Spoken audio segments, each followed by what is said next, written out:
Hi guys, welcome to The World is Your Bowl of Noodles, Slurp Noodles, and Chat.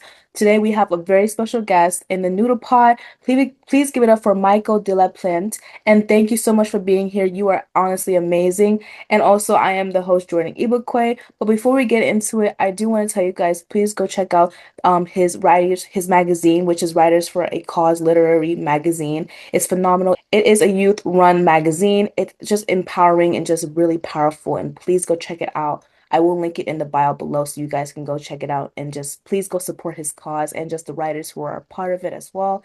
And please go support the Worshipable and Noodles.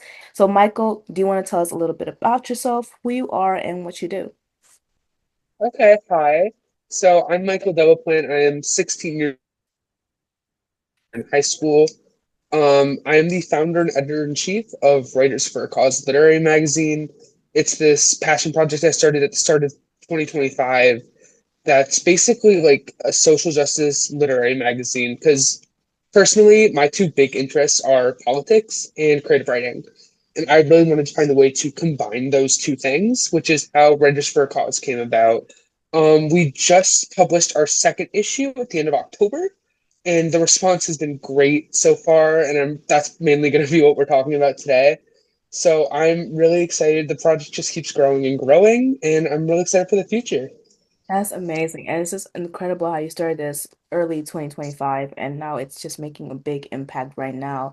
And the fact that you just have like a drive and a passion to do something just for the cause and just to help the planet itself is phenomenal. But I do want to get into a question before we actually start talking about one of your pieces. And I want to know, what does empowerment truly mean to your publication?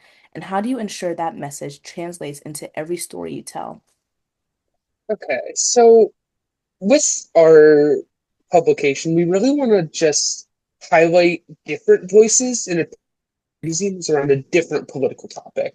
So our most recent one was about climate change, and we want to highlight and empower different like voices and opinions around these issues. And it's not even just about their opinions, but also about their writing, like some writing styles, writing backgrounds, so like country, age, stuff like that. And truthfully, the way that a literary magazine works is that we accept submissions from people worldwide.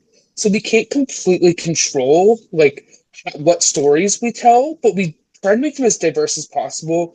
And this kind of just came naturally. So we grade or we select pieces based on a point system. And a lot of those points come from like activism, how unique their views are, and like just their perspective and how they voice it. So that's how we try our best to translate the message, but part of our message is that there's different opinions. So that's, yeah. Yes, and like you said, like you're getting it from many people all around the world. You can't just limit their voice just to fit your own like idea. It's diverse cultures coming in one literary magazine, and so that's the beauty of it when you just like hear different perspectives all around the world. And I do want to get into one of your pieces, and I read it actually just like a few minutes ago because I really wanted to reread it again so I can get like a better understanding of it. And it was by Orla Ordanel Ramirez, and it's The Real Question. And can you describe that or just tell us what it really is about? So Orla has been a friend of mine for years, actually. They were also published in our first issue. So their piece, The Real Question, it's a prose piece, which personally I find the writing community is very overflowed with poetry, so it's really nice to see a prose piece every so often. And when they submitted it, they told me that it was intended as a spoken word piece, which I think if you choose to read it for the audience, it really enhances the piece and the message. What stands out about this piece for me is the emotion and like the potency of the message. Because you can like when you're reading it, you really feel the emotion through the screen. Like they take out their anger, they're venting to the reader about not the action, but like the inaction regarding the climate movement. Because climate change is really a defining issue of our age. And this author, who again I know personally, really demonstrates like the younger generation's rage towards the current state of the world. And I'm sure that most of us, definitely myself, feel some of that and can see that in that piece. Yes, I was reading it, and towards the end, it said the real question is, will you? And I felt that because I was like, will you be the one to take the change and actually speak up for our climate and just the injustice that's happening to our ecosystems? And like you said, the tone was very powerful. It was anger, like she was frustrated because why isn't anyone addressing more of climate change all around the world? And it's just beautiful how like writing just itself can be spoken and just understood through so much like emotion. And so just applause to Orla. Her writing was phenomenal, honestly, and it was so astounding. But I do want to go into the next question, and I want to understand how do you balance addressing tough social issues with keeping your content hopeful, inspiring, and action-driven for young readers? So yeah, it's really difficult because a lot of the issues that we talk about are intentionally negative things and not rosy because that's not what these issues are. But a lot of what we look for is like growth, how things can be viewed optimistically and change can happen because that's ultimately our goal. Like we don't want it to be all doom and gloom, but these things that are negative, we want to see the positives or the potential positives in them. So yeah, a lot of the pieces that we choose to publish show some sort of desire for change. You'll notice especially in the essays, because I think that's where it's easiest and most potent to capture just pure ideas and change.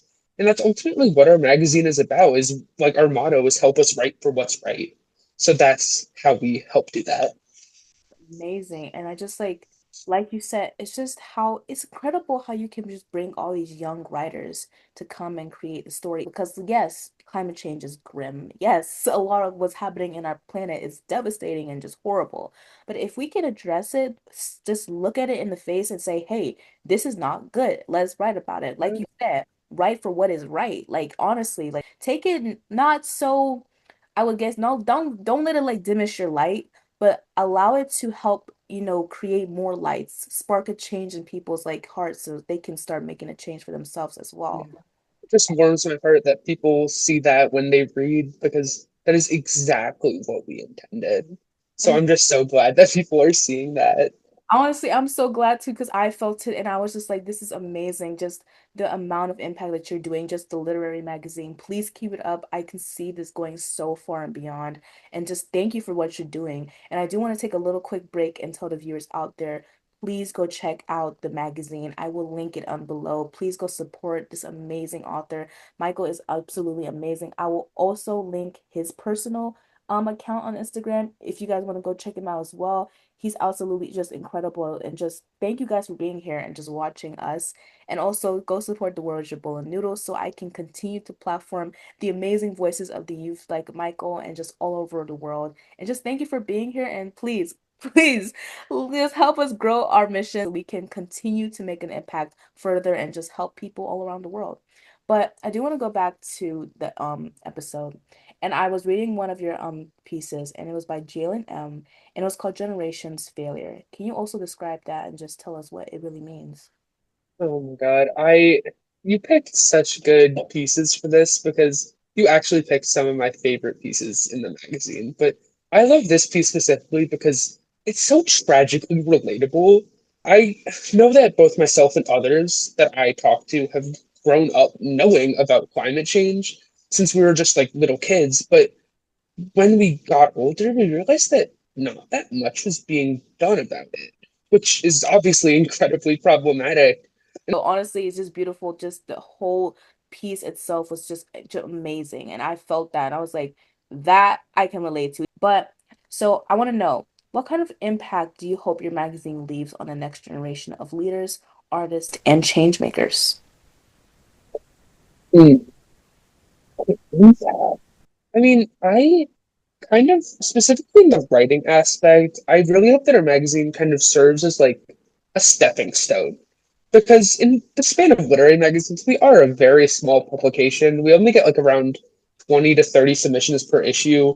And even just like on Instagram, we only recently hit like 300 followers, which in the scope of a lot of literary magazines, that's not very many. So we do what we can.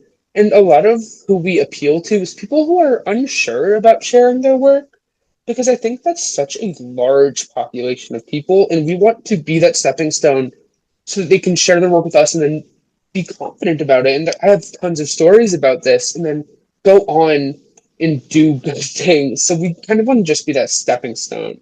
And then I also hope that when people write their pieces or read our magazine, it just helps to like deepen their understanding and perspective of the real world because they're getting real world understanding from real people. Like they get to see people's unbiased perspective. Honestly, that's yes. Like when you, I love just unbiased things. Like, I of course it's good to have your own opinion, but I just like when people just write. Like even if it doesn't make sense, just write. Because honestly, Yeah, you'd be surprised when you just write and you look back at it. Like one night I was writing poem, and I just don't know what I was writing. I was half asleep and half awake because I was yep. just I wanted to write something. And then I woke up the next morning and I was like, this is going to be a mess. And then when I saw it, I was like, wow, this is not so bad. And so, honestly, you'll be surprised by how just amazing of a writer you are if you just allow yourself to just express what you're thinking about. And this goes That's on. how it is. That's how it is. That's really how a lot of artists make their work. It's just like like I personally see art as a reflection of like your soul and your brain and just you. And I think it's the most pure form of information because it really just shows what's on your mind. Like you don't lie when you make art, especially when it's in relating to yourself. So that's why I just love art so much. Art is just like a blank canvas and you can do whatever you want. And I'm so glad that you are like a space for artists or just writers who don't feel confident in their work and you just say, hey, we still want that because that is still something important that you should share. And I do want to get into the next piece, and it's written by John R.C. Potter, and it's called The Skyscape for Children. And can you just describe that? Just explain it to us, please. So this is another poem, and what I find really unique about it is normally we don't accept like multimedia submissions. We're normally just purely writing based. But when this person submitted, they said that it was based off of a painting that their goddaughter made. And they submitted the painting with it, and I was talking to some of my team and we're like, this is such a lovely idea. Like, 'cause it really, what we think it shows is that it shows how children see the world and how older generations see the world, and then the gap between it. Because a lot of people in older generations just don't care about the environment. Like, they don't, like, they won't be around to see it.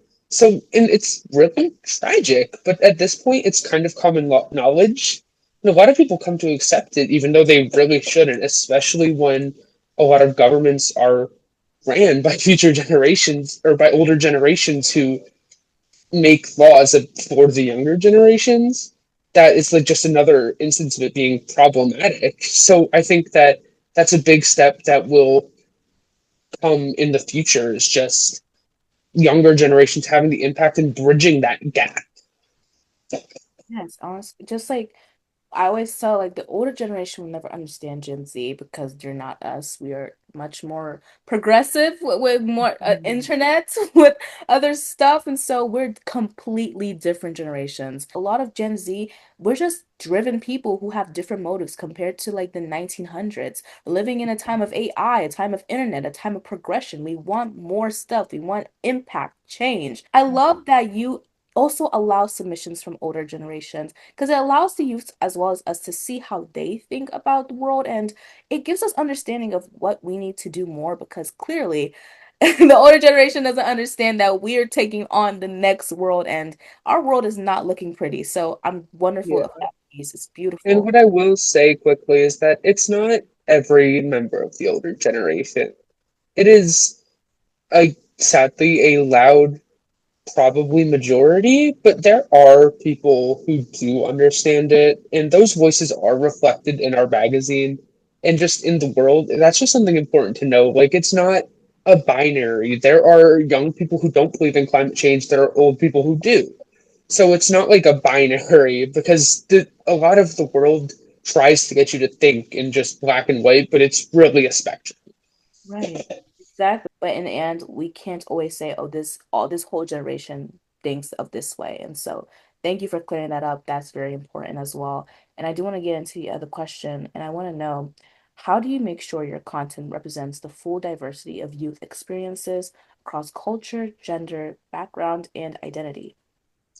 So this is an interesting question because when we review submissions, we don't take into account nationality, age. Really, the only information that we have about the submitters are name, pronouns, age, and then country of residence. Those are the only information we have, and we don't take that into context when we're submitting. That's purely for our demographic purposes.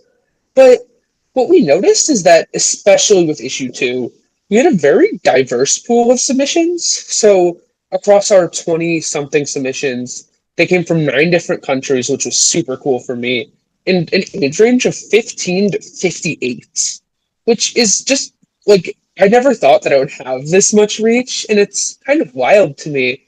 But all these different demographics lead to very diverse opinions and perspectives that come naturally.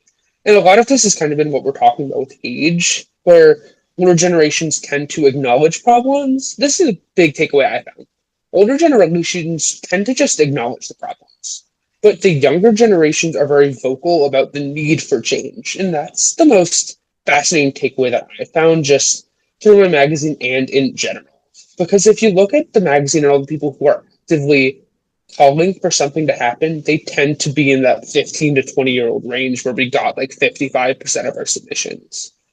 Wow, that's honestly just a great observation. The older generation wants to, they acknowledge that, hey, climate change is there, but the younger generation is like, okay, we need to stop this from continuing. And so it's just amazing how like even your outreach is insane. 9 different countries with different voices, with different experiences. It's beautiful. And it's just, I love how it comes together like a puzzle piece. Like everything connects somehow through these arts and just through these stories that they're telling or essays. And so it's just a beautiful like mix of diversity in your piece and also your issues. And I do want to go into the next piece created by Avery Key, and it's called The Illusion of Stability. And can you explain that to us as well? Okay, so I did talk a little bit about how we score pieces to decide what pieces to accept. And this was the highest piece that we scored. And it's also one of my personal favorites because in a lot of essays, what we look for is the development and change throughout the essay. And this essay illustrates that perfectly.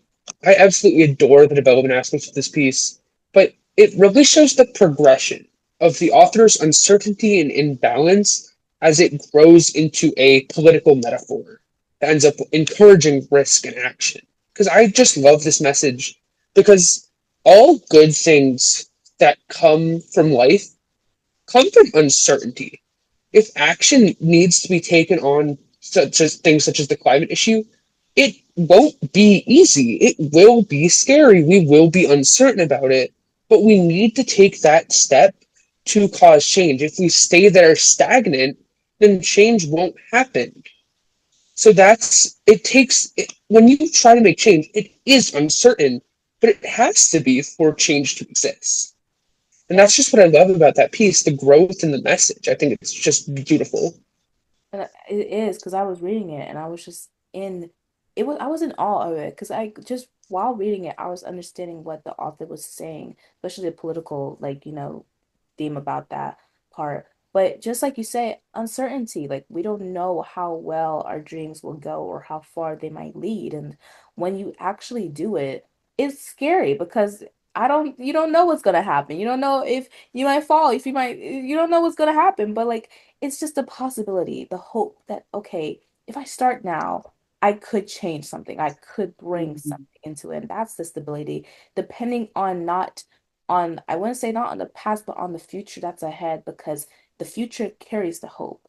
The past, it creates that and it just weaves this kind of beautiful like symphony. And so I just love that piece. It was honestly amazing. And as well as all the rest. And I do want to go into this question of like, can you share a story or a moment where your magazine's work directly inspired real world change or personal transformation? This is a really wonderful question. I know some people whose works have actually been talked about so far today who aren't super into advocacy and also while they like writing, have never been published, but they were able to have their work published by my publication, which is just so special to me. Because as I talked about earlier, I want to be a stepping stone for people to grow into bigger things and to be able to bring that change and that ability and that taunt of what I want to do with this magazine. And it just warms my heart every time that I know someone who submits and they get published and they're like, oh my God, I cannot believe this. It's amazing. I love how you just create that feeling like you're a stepping stone. Like I say to people, change is always big, no matter how small, no matter how much you think it's small. I think every change is impactful and is huge. And the fact that you can be a next stepping stone for people who are afraid to really express their like self or just their own art is beautiful. And like I love that you give them the space to breathe and say, hey, I'm a publication that doesn't care how good your writing is. I care about your impact and your voice, and I do want you to publish your writing. So that's honestly amazing. And I do want to go into the last piece that I also picked out, and I wanted, and it's from like Kite. So it was called Flickering Trees, and I was reading it, and I want to know if you can describe that as well for us and what it means. Oh my gosh, this piece, there's so many good pieces in this magazine. But what I love about this piece, I guess, is its vivid and descriptive language because it really just paints a picture for the reader of this urbanized industrial world that we live in and that constrains us. Because a big part of the climate movement is about like having a healthy natural world with things like national parks and green areas and having humans being able to interact with nature is ultimately what this piece is about, and it paints such a wonderful illustration. Like they refer to nature as their home in the piece, and they describe the negatives of like how they feel like trapped on the asphalt. Like it's so descriptive and beautiful, whereas they want to be free and be in nature and like a healthy, safe. The part that like that I just when I like heard it, it was like, how could I bear to stand still? The wood braided my hair. I was like, wow, that's it's so symbolic and so deep, and I was just so in awe because like these writers, I don't know how old they are, I don't know like what their life experiences was, but they come with so much passion and so much love, and it's like the writing just wraps around you and this like gives you a nice warm hug. Like this is something that came from someone's heart and someone's own soul, like you said, from like writing from the soul. And it's just beautiful how it can just create a message of urgency, but as well as like just like a calming, soothing, like I want this. This is what I want. And so like a yearning for something more. And it's honestly incredible how all these pieces come together to create such an amazing issue. And I will tell my audience again, please go check out his issues. Michael, do you want to tell us where you can we can get our or see your issues as well on your Instagram or anywhere else? So the best way to find us is on Instagram. It's at writers for a cause underscore litmag. That's where we are most active. We post everything there. And that's also where you can find our information. In the bio is a link to all of our issues we made. For our issue two, we made a Spotify playlist, and you can find that there. That's also where you can find links, other helpful links. So that's the best way to find us and also to get the best up to date information at writers for a cause underscore litmag on Instagram. That's amazing. And I want to go into like the second to last question. And with so many just like content competing for young people's attention online, how do you keep your voice authentic and your message relevant? Yeah, I'll admit this is something that I've had to think a lot about, especially in the literary magazine scene. There's thousands, if not like millions, of literary magazines in the world. And it's not, a lot of them also focus on politics or social justice. So we're not unique in that manner. The way that we're unique is that we have like a very distinctive style. Like, so all of our issues are themed around a very specific political or social justice issue. So, for example, our first issue was about pride in the LGBTQ plus community, and our second issue that we've been talking about today was climate change. So that is something that sets us apart, along with the fact that we have a very distinctive visual style with like our graphic design. My absolutely outstanding, wonderful graphic designer, Rain, who carries this project on their back. Everything you see gone through them. They've done most of the designing for our second issue and all of our social media posts. And you can really tell, especially with the magazine, both Rain and myself, we put so much thought into the design of every piece. Like every single visual is relevant to the piece itself. And that's something like it took us a month and a half to after we sent out the acceptance letters to compile this magazine because we really set our heart onto every single detail. And that's something that I really pride ourselves on. Like you'll notice the second issue, yeah, all the design is just so intricate. Like, and then with social media, if you go on our Instagram page, you'll notice that all of our posts have a border around them and with a specific color that relates to that issue. So it's really well organized. And if you are scrolling on your feed and you see a post with that border, you'll be like, oh, yeah, that's Writers for a Cause magazine. It's just something that it's really in the little things, especially with design, that sets you apart. And we're not anything we're obviously wonderful, but we're not like a crazy, crazy idea. This is something that's been done before. So differentiating yourself is something that's really important that we really try to. That's the key thing, is just really knowing that this is your literary magazine, you and Rain. And so just the fact that you guys can just come together as well as your team to look through these pieces, to talk to about like what you guys want to write. It's all youth. Like there's nothing different. Like this is something that of course like there's many youth like magazines and organizations, but this is your like Writers for a Cause. This is something that you're doing. And so I am so glad to have you on my podcast, and it's just Yeah. to like just hear your voice and just to allow me to just hear your story about what your passion is, because this is a beautiful thing that you're doing, and I'm just in awe of like how much committed you are. And I do want to go into the last question, and I want to know if you would have every reader take one action after reading your magazine, what would it be, and why does that matter most to you? Yeah, this is an incredible question. It's something I've discussed a lot both with myself and with my wonderful team. By the way, quick shout out my team, myself, Rain, my graphic designer we've already mentioned, and then my editor, Mina, and then River and Alex, who both help with various other things. Quick shout out to them because they are literally how this project is running. But in regards to the question, when I have people reading a magazine, all I really want is for you to think. Just absorb the writing, take in the message, and just think. What you do with these thoughts vary any number of ways. Maybe you take action or go to a climate protest, write to a local congressman or representative.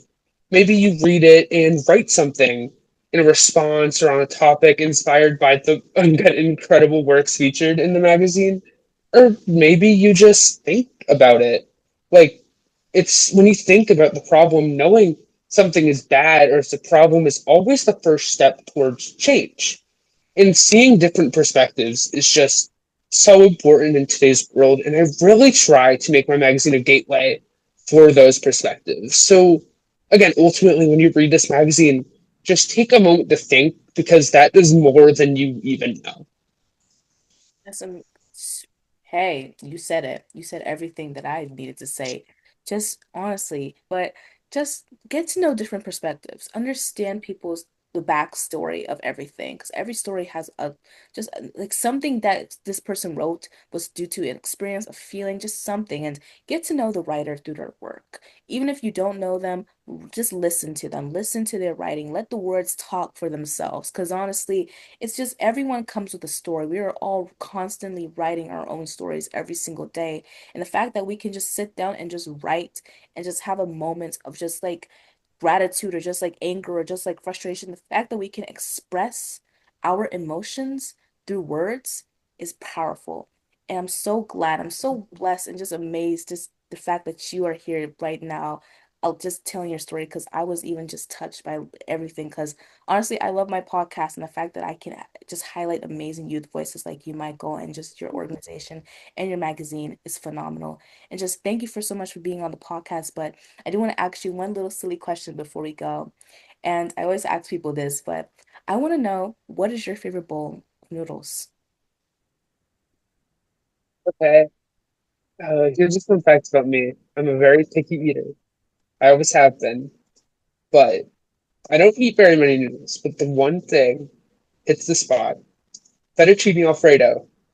Just the fettuccine and extra Alfredo, nothing else. It's when I need it, it is so good. Like it's just there. It's there when I need it. I don't eat noodles very often. I'm not generally a fan, but that hits home. And mine, I feel like in Nigeria, especially in Africa, some parts of it's called Indomie. It's a noodle. It's kind of like ramen, like Maria-chan kind of noodles, but it hits home. It's whenever I need it, I need it. I don't judge me, don't come for me. I'm going to eat it, and I am not ashamed of it. And so honestly, just it's amazing how like just like hypothetically noodles, it's just we can all be connected because art it's a creating story. The world is your bowl of noodles. Make it your own. Write your own stories because you are making an impact.